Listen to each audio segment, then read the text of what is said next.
नमस्कार मित्रों, civil work norms YouTube channel में इंजीनियर एसएन सिंह का हार्दिक अभिवादन। फ्रेंड्स, आपके लिए मैं आज अत्यंत ही महत्वपूर्ण टॉपिक लेकर आया हूँ। यह है earthquake prone zone in India. Indian standard code 1893 के अनुसार अर्थक्वेक की इंटेंसिटी तथा इससे होने वाले प्रभाव के इतिहास को कंसिडर करते हुए पूरे इंडिया को 4 भागों में बांटा गया है। Zone 2, zone 3, zone 4 and zone 5। चूँकि इंडिया का कोई भी लोकेशन जोन 1 में नहीं आता है, अतः इंडिया के लिए जोन 1 को ओमिट कर दिया गया है। Earthquake zone of India IS 1893 के द्वारा पूरे इंडिया को अर्थक्वेक के डिफरेंट जोन में डिस्ट्रीब्यूट किया गया है। इसे सिस्मिक जोन भी कहा जाता है। तो seismic zone type 2, type 3, type 4 and type 5, इस तरह से 4 भागों में पूरे इंडिया को अर्थक्वेक का जोन में बांटा गया है। तो zone 2 classified as low damage risk zone. इस तरह के एरिया में डैमेज का रिस्क बहुत कम रहता है। 41% पूरा इंडिया का जो एरिया है वो जोन 2 में फॉल करता है और इसका अलॉटेड जोन फैक्टर जो है 0.10 है। इसी तरह zone 3 classified as moderate damage risk zone. Zone 3 जो होता है उस एरिया में जो डैमेज होता है बहुत मॉडरेट होता है, कम होता है, उसमें जान मान की क्षति उसमें कम होती है। इस तरह का एरिया जो है पूरा इंडिया में 30% एरिया है और इसका अलॉटेड जोन फैक्टर जो है वो 0.16 है। Zone 4 classified as high damage severe risk zone. इस तरह का जोन में अर्थक्वेक आने पर डैमेज सीवियर होता है, उसमें जान माल की ज़्यादा क्षति होती है और 18% जो एरिया है इंडिया का वो जोन 4 में आता है और इसका जो अलॉटेड जोन फैक्टर है वो 0.24 है। Zone 5 classified as highest very severe damage risk zone. इस तरह का लोकेशन में अर्थक्वेक आने से बहुत हाईली जान माल की क्षति होती है और इस तरह का एरिया पूरा इंडिया में 11% है और इसका अलॉटेड जोन फैक्टर 0.36 है। जोन फैक्टर क्या है? Zone factor Z, it is a factor to obtain the design spectrum depending on the perceived maximum seismic risk characterized by maximum considered earthquake MCE in the zone in the which the structure is located।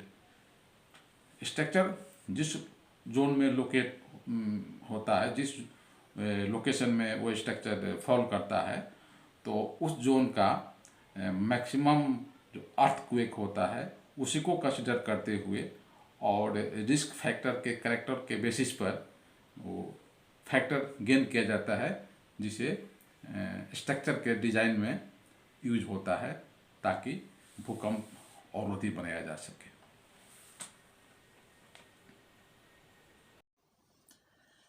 ये India का map का chart है। इसमें आप देख रहे हैं ये इंडिया का मैप है और इसमें डिफरेंट लोकेशन को डिफरेंट कलर में दिखाया गया है। जैसे कि ये ब्लू कलर जो है, तो ब्लू कलर जोन 2 एरिया को दर्शाता है। इसी तरह जो येलो कलर है, तो येलो कलर जोन 3 लोकेशन को दिखाता है और रेडिश येलो जो है, जैसे ये सब एरिया जो है ये जोन 4 को दिखाता है और जो रेड कलर है वो रेड कलर जोन 5 को दर्शाता है। यानी zone 2, zone 3, zone 4 and zone 5, 4 zone में पूरा इंडिया को बांटा गया है और इस तरह से आपको अनुमान लग गया होगा कि कौन सा लोकेशन किस जोन में पड़ता है। इसमें जोन 1 नहीं दिखाया गया है, क्योंकि इंडिया का कोई भी लोकेशन जोन 1 में नहीं आता है। इसे इंडिया के लिए जोन 1 को ओमिट कर दिया गया है। केवल 4 ही भाग में इंडिया के अर्थक्वेक जोन को दर्शाया गया है, zone 2, zone 3, zone 4 and zone 5।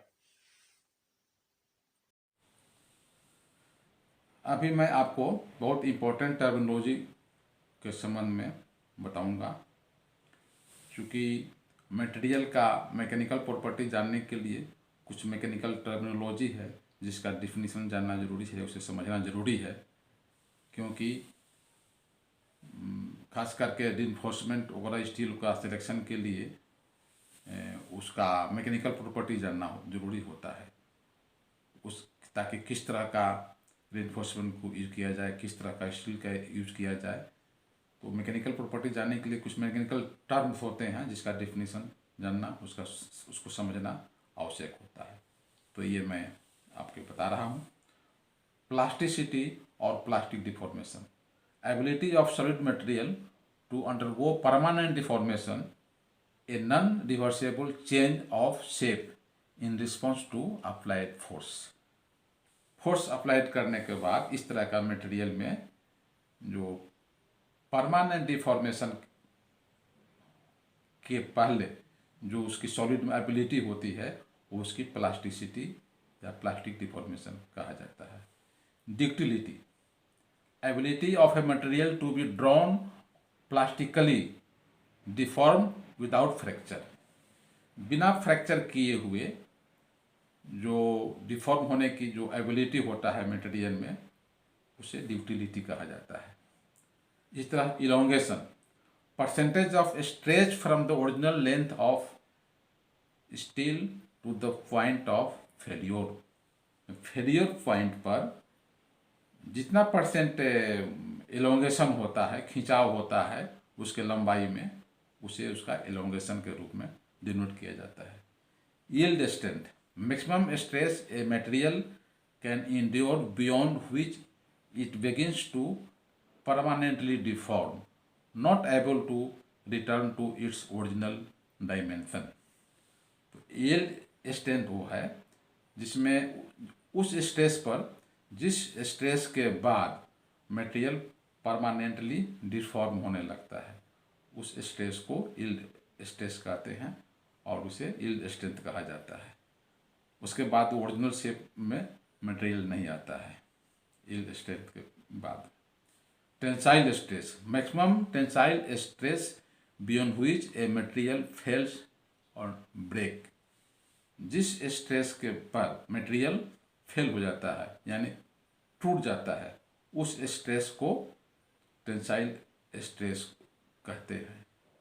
जो मैक्सिमम स्ट्रेस रेजिस्ट कर सकता है, जिस पर मटेरियल टूटने के पहले, वो टेंसाइल स्ट्रेस होता है। इसी तरह कुछ एब्रिविएशंस हैं। टीएस डिनोट करता है टेंसाइल स्ट्रेंथ को, और वाईएस ये डिनोट करता है यील्ड स्ट्रेंथ को। तो इस तरह आपने मैकेनिकल प्रॉपर्टी के टर्मिनोलॉजी के संबंध में जानकारी हासिल की। आप सबों ने वीडियो को देखा, इसलिए मैं आप सबों का शुक्रगुजार हूँ। अगला मैं जो वीडियो आपके सामने प्रस्तुत करूँगा वो होगा कि रिइंफोर्समेंट स्टील का सिलेक्शन कैसे करें और किस तरह का रिइंफोर्समेंट स्टील का यूज बिल्डिंग कंस्ट्रक्शन में करें ताकि बिल्डिंग टिकाऊ हो तथा मजबूत हो। तो आज बस इतना ही। धन्यवाद।